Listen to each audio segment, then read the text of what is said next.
Hey guys, in this video, we are going to be reviewing how to find the key attributes of a quadratic function. Here we have a graphed quadratic function, and we can find things like the y-intercept, the x-intercept, vertex, axis of symmetry.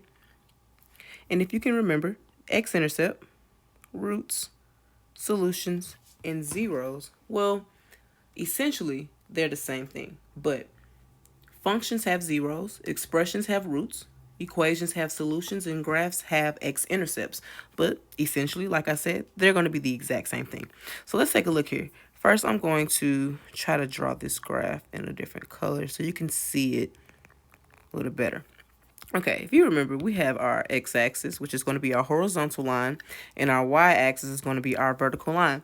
Well, our x-intercepts is going to be the point that this orange graph crosses that x-axis. So that point would be at -2 and 0.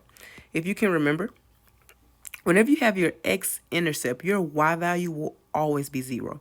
It will always be 0. So when I'm writing my answer for my x-intercepts, and remember this will go in the same spot for roots, solutions, and zeros, 2, 0, and 0, 0. Those are our roots. Let's look for our y-intercept. The point that the orange graph crosses this y-axis, well, it looks like it crosses at the same point that it crosses on our x-axis, which is going to be at 0.00. Okay? The vertex. Remember, the vertex is either going to be the highest or the lowest point on the graph. We don't have a lowest point on this graph because this graph is just going to continue to get wider and wider as it goes down. So if we don't have a lowest point, that means that we have a highest point, and you want to go to the very tip of that parabola, and that's going to be right here. And that point, if you put your pencil on that point, drag it to the x-axis first. That was terrible. Drag it to the x-axis. You're at -1. And our y value, put it on that point, drag it to the y-axis. You're at +2. So our vertex for this particular graph would be in -1, 2. We just said that we have a highest vertex, so we know that our point of extremum is going to be maximum. Our axis of symmetry. The axis of symmetry is going to be the only thing that is going to be considered an equation. You can see right here that it says y equals. It is an equation because if you were to draw your invisible line right down the middle of this graph to split it into 2 equal parts, this invisible line basically is only going through the x-axis. It's only touching the x-axis, and it's touching at -1. So that's why the equation would be x is equal to a -1. Now, in linear functions, you need 2 points to find your equation in the calculator, but for quadratics, you're going to need 3. So we have 3 points here. We have -2, 0, 0, 0, -1, 2. You can take these points here and you can make a table. Now you have a table, -2, 0, 0, 0, and -1, 2. You have a table, and now you can go to your calculator. You can go to your calculator here, and you have 3 points. So you're going to go to stat. If you can remember the steps, you're going to go to stat. You're going to hit enter for edit, and remember in your x column, it's going to be, it's going to be L1 is going to be for your x values, and L2 is going to be for your y values. So in L1, I'm going to write -2, 0, -1, arrow over to my L2 column, and I'm going to put my y values, which is going to be 0, 0, and +2. You're going to hit stat again. You're going to go over to calc, number 5 for quadratic, and you're going to hit enter 5 times. And we're hitting quadratic because we're dealing with quadratic functions now. It's going to give you an A, a B, and a C. It's going to give you an A, a B, and a C. With that A, B, and C,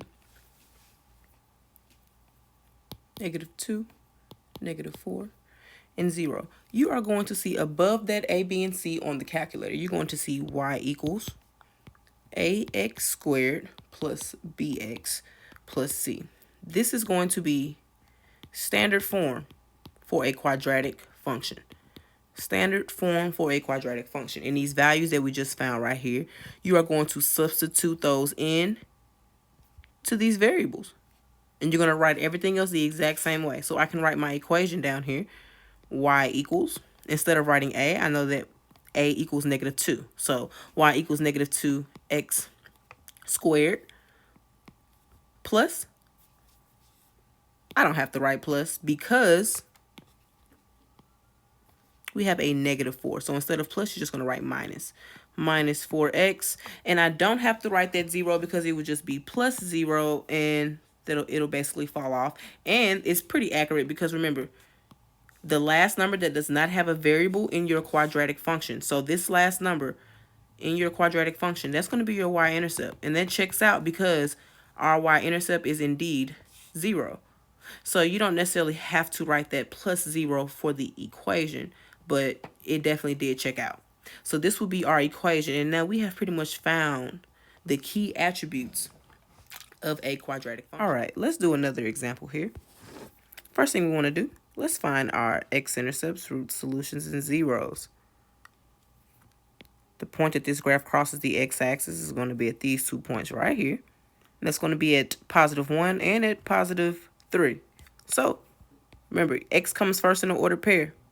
X comes first, y comes second. For your x-intercept, your y is always 0. So we have +1, 0 and 3, 0. For your y-intercept, it's the point that graph crosses the y-axis. You can't really see the y-axis, but it's right here. It's right there. So the point that this graph crosses the y-axis is going to be right here at +6. For the y-intercept, your x value is always 0. So our order pair would be 0, 6. Our order pair would be 0, 6. And now we're going to look for our vertex. Our vertex in this case is going to be the lowest point. So it's going to be right here. And if we put our pencil on that point and drag it to the x-axis, we're going to be at a +2. And put our pencil on the point and drag it to the y-axis, we're at a -2. So our point, x comes first, +2, -2. +2, -2. We just said we have a minimum extremum. We have a minimum vertex, so it's going to be a minimum. And then you want to look at your axis of symmetry. And if you remember, the axis of symmetry is going to be exactly the middle of the graph. It's going to split that graph right into 2. It's going to split that graph into 2. And it crosses at a +2. At a +2. So your axis of symmetry will be x equals 2. And one thing that you can remember for your axis of symmetry, if you find your vertex first, you have already found your axis of symmetry. Because your vertex, the x value, because the axis of symmetry, it goes right through the vertex right here. So your vertex, the x value, is going to be the number that you would put for the axis of symmetry on the equation. So we have 1 point, 1, 0, 3, 0, 0, 6. I can stop there, but I'm just go ahead and toss that last point in there too. And I can make a table with the points that I have found on my graph. I have a table of x values and a table of y values now. And now I can go to my calculator because now I want to find my equation. I want to find my equation. I'm going to go to stat. Number 1 for edit, and in L1, I'm going to put my x values. L2, I will put my y values. So I'm going to put 1, 3, 0, and 2. Then I'm going to go over to my y column, and I'm going to put 0, 0, 6, and -2. Always check to be sure that your points match up because the 1 should be with the 0, the 3 should be with the 0 should be with the 6, exactly like that in your calculator. And you want to hit stat again. You want to go over to calc, number 5 for quadratics, quad, and hit enter. It's going to give you an A, a B, and a C.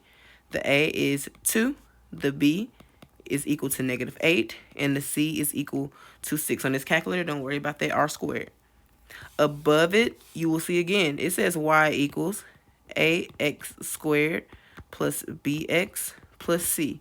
And you're going to be substituting your a for whatever a you see, your B for whatever B you have, and your C for the C that you have. And so if I write my answer right here for the equation, y equals 2x squared, instead of the plus sign, I'm just going to put minus because I have a -8, -8x. And then the C is going to be +6 because it's positive. And let's just do a cross check on our y-intercept, because the last number that does not have a variable will be your y-intercept. Indeed, checks out. Our y-intercept was a +6. Okay, let's just say that you're looking at this particular graph right here on a calculator, and you're like, I don't think that I can pinpoint exactly where this graph is crossing in the middle of that particular parabola. Let me teach you another way that you can find your axis of symmetry. Let me teach you another way you can find your axis of symmetry. This is going to be for axis of symmetry. You want to take your two roots. I have 1, 0 and 3, 0. Well, you want to take your x value from your two roots, which is 1 and 3, and you want to add them together. 1 plus 3, that's going to give you 4. Then you want to divide that by 2, because if you remember, we're going to be splitting this parabola into two equal parts, So if I add my two roots together, +1 and +3, if I add those two together and I divide them by 2, it's going to give me a +2, and that's going to be the very middle of that graph. And if you see right here, it was indeed x equals 2.